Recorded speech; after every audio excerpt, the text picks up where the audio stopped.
Taste ಏನು ಮಗ್ನೆ ಹೆಂಗಿದೆ? ಹೆಂಗಿದೆ? ಸೂಪರ್ ಆಗಿದೆ ಟೇಸ್ಟ್. ಹಾಯ್ ಹಲೋ ನಮಸ್ಕಾರ ವೀಕ್ಷಕರೇ, welcome to my channel. So ಇವತ್ತು ಜೀರಿಗೆ ಬಜ್ಜಿ ಅಂದರೆ ಬಾಣಂತಿಯರಿಗೆ ಕೊಡುವಂಥ ಒಂದು ರೆಸಿಪಿನ ನಾನು ನಿಮ್ಮೆಲ್ಲರ ಜೊತೆ ಶೇರ್ ಮಾಡಬೇಕು ಅಂತ ಅಂದ್ಕೊಂಡಿದ್ದೀನಿ. ಸೊ ಬನ್ನಿ ಕ್ವಿಕಾಗಿ ಸ್ಟಾರ್ಟ್ ಮಾಡೋಣ. ಅಮ್ಮ ಮತ್ತೆ ಮೊಮ್ಮಗಳು ಇಬ್ರು ನಿಂತ್ಕೊಂಡಿದ್ದಾರೆ ರೆಸಿಪಿ ಮಾಡ್ತೀವಿ ಅಂತ.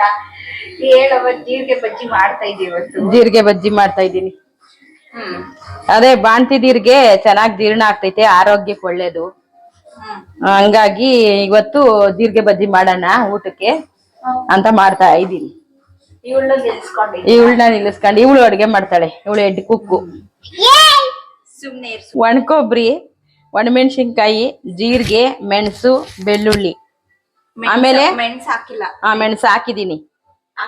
ಆಮೇಲೆ ಹುಣಸೆ ಹಣ್ಣು, ಸ್ವಲ್ಪ ಹುಣಸೆ ಹಣ್ಣು, 1 2 3 ಒಣಮೆಣಸಿನ್ಕಾಯಿ ಇಷ್ಟು ಹಾಕಿ ನೆಕ್ಸ್ಟ್ ರುಬ್ಕೊಳ್ಳೋದು. ಇಷ್ಟು ಹಾಕಿ ರುಬ್ಕೊಳ್ಳೋದು.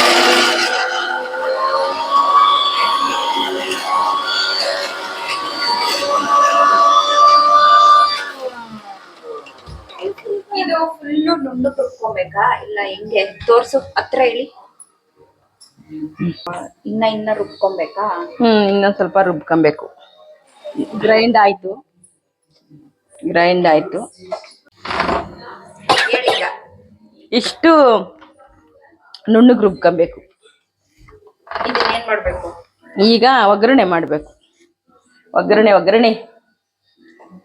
ನಮ್ಮ ಮಗಳು ನೋಡಿ ಹೆಂಗ್ ಆಟ ಆಡ್ತಿದ್ದಿಲ್ಲ ಅನ್ನು. ನಮ್ಮ ಮಗಳು ನೋಡಿ ಹೆಂಗ್ ಆಟ ಆಡ್ತಿದ್ದಿಲ್ಲ. ನಮ್ಮ ಮಗಳು ನೋಡ್ರಿ, ನಾನ್ ಅಡ್ಗೆ ಮಾಡೋದ್ಕಿಂತ ಜಾಸ್ತಿ ಇವಳು ಅಡ್ಗೆ ಮಾಡೋದೇ ಜಾಸ್ತಿ.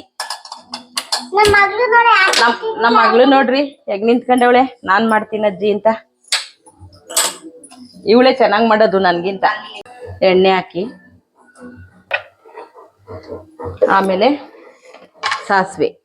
ಹಾಕ್ತೀನಿ ನಾನು. ನಮ್ಮ ಮೊಮ್ಮಗಳು ಸಾಸಿವೆ ಹಾಕ್ತಾಳಂತ. ಈಗ ಚಾನು ಸಿಡಿಯುತ್ತೆ ದೂರ. ಹಾಕೀಗ ಹಾಕಿದ್ಲು.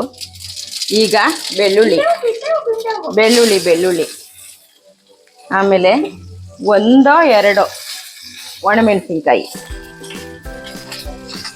ಸ್ವಲ್ಪ ಬಾಡಿಸಿ. ಸ್ವಲ್ಪ ಇದು ಬಾಡಾದ್ಮೇಲೆ ನಮ್ಮ ಅಮ್ಮಗಳು ಒಂದ್ಸತಿ ಮಾಡ್ತಾಳಂತೆ, ಮಾಡ್ಲಿ.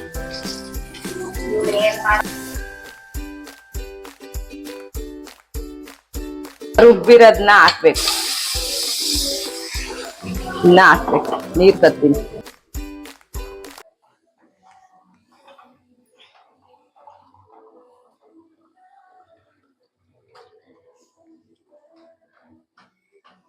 ನಮಗ್ ಗಟ್ಟಿ ಬೇಕಂದ್ರೂ ಹಾಕೊಂಬೋದು, ತೆಳ್ಳಗ್ ಬೇಕಂದ್ರೂ ಹಾಕೊಂಬೋದು.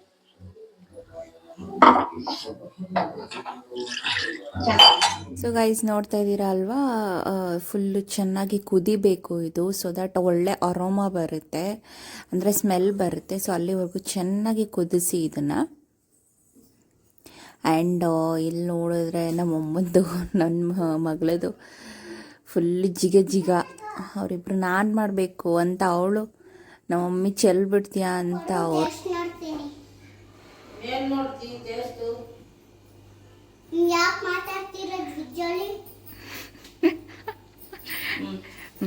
ಟೇಸ್ಟ್ ಏನು ಮಗ್ನೆ ಹೆಂಗಿದೆ?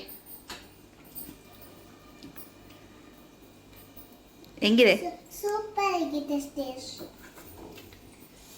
ಏನ್ ಸಾರ್ ಇದು? ಒಗ್ಗರಣೆ ಸರ್. ಜೀರಿಗೆ ಬಜ್ಜಿ. ಒಗ್ಗರಣೆ ನಮ್ಮ ಅಜ್ಜಿ ಮಾಡಿರೋದು ಬಜ್ಜಿ. ಅಂತೂ ಇಂತೂ ನನ್ನ ಮಗಳನ್ನ ಇಟ್ಕೊಂಡು ನಮ್ಮಮ್ಮ ಜೀರಿಗೆ ಬಜ್ಜಿ ಮಾಡಿದ್ರು. ಆ್ಯಂಡ್ ಇಲ್ಲಿ ನೋಡಿದ್ರೆ ಬಿಸಿ ಅನ್ನ. ಸೊ ಬಾಣಂತಿಯರಿಗೆ ಯಾವತ್ತಿದ್ರೂ ಬಿಸಿ ಊಟನೇ ಕೊಡಬೇಕಾಗುತ್ತೆ. ಅನ್ನ ಆಗಿರ್ಬೋದು, ಸಾರಾಗಿರ್ಬೋದು, ಫುಲ್ ಹಬೆ ಹೊಡ್ತಾ ಇರಬೇಕು. ಸೊ ಅದಕ್ಕೆ ಜೀರಿಗೆ ಬಜ್ಜಿ ಹಾಕ್ಕೊಂಡು ತುಪ್ಪ ಹಾಕ್ಕೊಂಡು ತಿಂತಿದ್ರೆ ಆಹಾ, ಅದ್ರ ಸುಖನೇ ಬೇರೆ ಅಂತ ಹೇಳ್ಬೋದು. ನಂಗಂತೂ ಈ ಸಾಂಬಾರು ತುಂಬ ಅಂದರೆ ತುಂಬಾ ಇಷ್ಟ. ಚೆನ್ನಾಗಿರ್ತದೆ ಗೊತ್ತಾ? ಎಲ್ಲ ಫ್ರೆಂಡ್ಸ್, ಇವತ್ತು ಗಟ್ಟಿ ಸಾರು. ಇವತ್ತು ನಮ್ಮನೆ ಎಷ್ಟು ಖುಷಿ ಅಂತ. ನೀನು ಮಾತಾಡ್ತಿರೋದು ಒಬ್ರಿಗೂ ಅರ್ಥ ಆಗ್ತಾ ಇಲ್ಲ.